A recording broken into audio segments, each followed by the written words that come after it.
Here is, I used to yell at the Republican Party all the time. There was a guy who was involved in the Republican Party out in Los Angeles, and he would say, "Well, Fred, what do you think?" I said, "Well, I'll tell you what I think." I said, remember when that Supreme Court justice in Alabama, who was under fire from the press because he put the Ten Commandments in the rotunda? Roy Moore. Remember that guy? He was all by himself. There was a photograph on the Daily News in LA, and it was a picture of Roy Moore, and the camera was shooting up at him, and he had this forlorn, lost, lonely look on his face. And I said, this guy's all alone.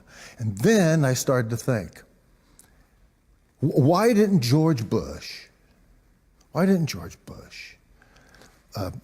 go down to Karl Rove's office and said, "Karl, I want you to get the helicopter. We're going to Alabama. Get in the frickin' airplane and fly down to Alabama, land on the lawn, sprint," because he can, he's a good athlete, sprint from the helicopter, cross the lawn, up the steps, put your arm around this justice and tell the world, hey, look, I know this is a states' rights issue, but I flew down here to let you people know I'm with this guy.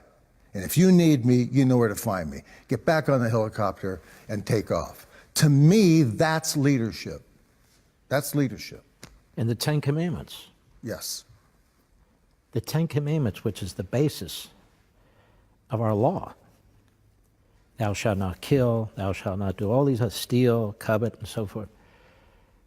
You're not even allowed to have it in the public place anymore. And yet when you go to the Supreme Court, there it is. There it is. Chiseled into the Supreme Court. But if you chisel it into another court, you put it in a public square, you put it in a school, suddenly we're told about separation of church and state. And I'll just add this. There is no separation of church and state in the Constitution. It doesn't exist. What the framers meant was, you cannot impose your faith on somebody else, but you are not supposed to molest somebody else's faith either.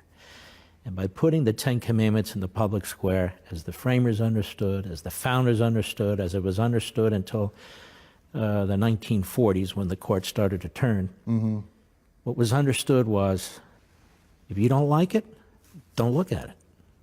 Nobody's telling you what to do, but that's the Judeo-Christian foundation of the nation. And I think in many regards, we've lost our way. We'll be right back.